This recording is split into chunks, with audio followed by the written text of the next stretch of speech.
বাংলাদেশ ছেড়ে এখন ভারতে অবস্থান করছেন শেখ হাসিনা। তার সঙ্গে দেখা করেছেন ভারতের জাতীয় নিরাপত্তা উপদেষ্টা অজিত দোভাল। বিভিন্ন গণমাধ্যমের খবর বলছে হাসিনা ভারতে রাজনৈতিক আশ্রয় চাননি, চেয়েছেন যুক্তরাজ্যের কাছে। বাংলাদেশের পরিস্থিতি নিয়ে জরুরি বৈঠকও করেছেন নরেন্দ্র মোদী। এদিকে বাংলাদেশ ভারত সীমান্তে উচ্চ সতর্কতা জারি করেছে বিএসএফ। বন্ধ রাখা হয়েছে সব ধরনের রেল ও বিমান যোগাযোগ।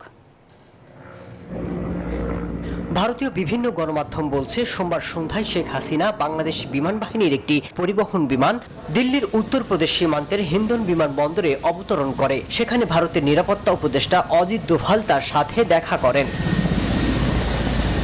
গণমাধ্যমের খবর অনুযায়ী হাসিনা ভারতের রাজনৈতিক আশ্রয় চাননি, চেয়েছেন যুক্তরাজ্যের কাছে।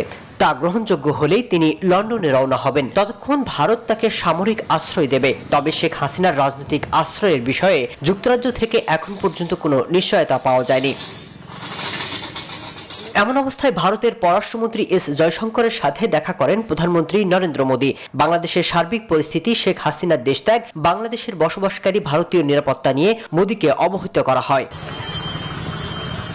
এদিকে বাংলাদেশের সাম্প্রতিক পরিস্থিতি বিবেচনা করে সীমান্তে বিশেষ নজরদারি বাড়ানো হয়েছে। সব ধরনের রেল এবং বিমান যোগাযোগ বাংলাদেশের সাথে বন্ধ রেখেছে ভারত। মাসুদ রানা, নিউজ 24।